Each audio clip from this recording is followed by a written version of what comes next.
As of July 1st, 2026, Connecticut officially implemented new regulations that impact real estate wholesalers. And there is a lot of confusion about what actually passed and what didn't. So in this video, I'm going to tell you what this law does and does not regulate and what you need to do right now to stay compliant.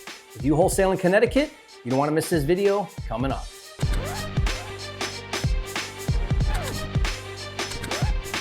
For a limited time, you can get a free copy of Jerry Norton's Wholesaler Contract Pack with all the contracts you need to flip houses without risk. Claim your free copy at wholesalercontracts.com. My name is Jerry Norton. I'm the wholesale industry's leading authority on all things regulation. I maintain a free report with all of the different wholesale regulations by state. You can download the latest version right now at wholesaleregulations.com. First, let's clear up the confusion. If you've heard that Connecticut House Bill 5572 passed, that is incorrect. HB 5572 was a standalone bill titled An Act Concerning Real Estate Wholesalers and Real Estate Wholesale Contracts. This bill drew heavy opposition from wholesalers and investor groups, and as a result, it stalled out and never passed. So, legislators pivoted strategy, and instead of pushing HB 5572 to the floor, lawmakers did something very intentional when a bill is unpopular, but they still want the policy's outcome.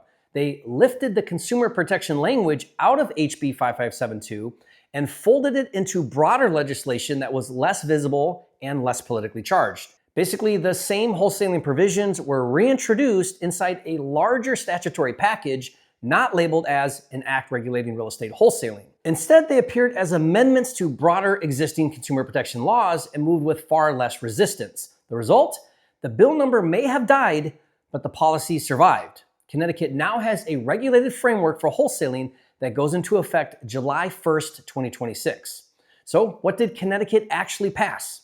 Rather than banning wholesaling or requiring a real estate license, Connecticut took a registration and disclosure approach, enforced through the Connecticut Department of Consumer Protection, the DCP. The stated purpose is to protect homeowners from entering into wholesale contracts without understanding that the contract may be assigned, that the wholesaler may profit, or that the purchase price may be below market value.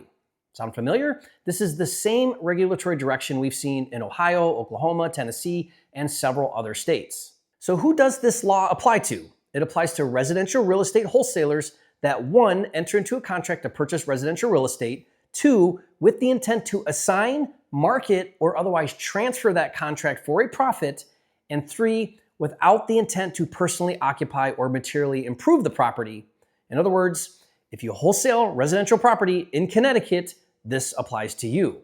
Now, let me be clear. Connecticut did not ban wholesaling, and Connecticut did not require a real estate license. Instead, there are 4 requirements you must adhere to starting July 1st, 2026. Let's review them. Requirement number 1 is a mandatory wholesaler registration. Beginning July 1, 2026, wholesalers must register with the Connecticut Department of Consumer Protection before engaging in wholesale activity.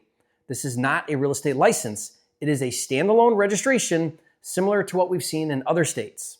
Now, operating without registration can expose you to civil penalties, administrative enforcement, and claims under Connecticut's Unfair Trade Practice Act. And yes, there will be an application fee estimated to be around $285, but the DCP hasn't published final fees yet. So check back with the Department of Consumer Protection's website once the regulations are finalized. Requirement number 2 is you must provide 4 specific mandatory seller disclosures. 1, the buyer is a real estate wholesaler. 2, the wholesaler intends to assign or sell the contract for a profit. 3, the purchase price may be below fair market value. And 4, the seller is advised to seek legal counsel before signing. Now, these disclosures cannot be waived, but the good news is Connecticut doesn't technically require a separate disclosure document like Oklahoma does.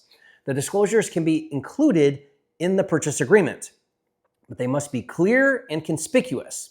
Now, if they're buried in fine print, regulators can still treat that as a failure to disclose. By the way, these requirements are already in my contracts that I use that I'll give to you for free. Just go to wholesalercontracts.com to get the free download. Requirement number 3 is the seller has rescission rights. Connecticut gives homeowners a 3 business day right to cancel when disclosures are properly made. But here's the important part. If you fail to properly disclose, the contract itself can become unenforceable under Connecticut's consumer protection laws, and you could be subject to enforcement action. Requirement number 4 is there are contract limitations. Wholesale contracts in Connecticut cannot be open-ended, meaning they have to have an end date and a clean exit if the wholesaler doesn't perform. Connecticut also requires that the wholesaler be clearly identified.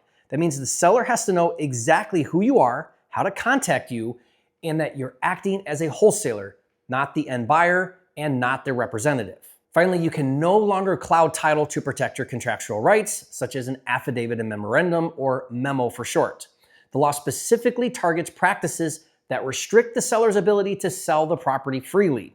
So no more filing memos to prevent getting cut out of the deal. So what do these new regulations mean for wholesalers? It means Connecticut is sending a very clear message. The days of acting like the end buyer when you have no intention of buying are over. If you intend to wholesale, you must explain what you're doing, disclose how you're making money, and give the seller the opportunity to make an informed decision. And here's the reality. Honest wholesaling closes better deals anyway. Sellers choose you because they trust you, and the pinnacle of trust is transparency. Whether you operate in Connecticut or not, this is part of a nationwide trend regulating how you communicate with homeowners. If you adapt, you'll be fine. If you try to hide what you're doing, you're gonna get wiped out. Again, if you want my free state-by-state wholesale regulation report, you can download it at wholesaleregulations.com. And I'll see you on the next video.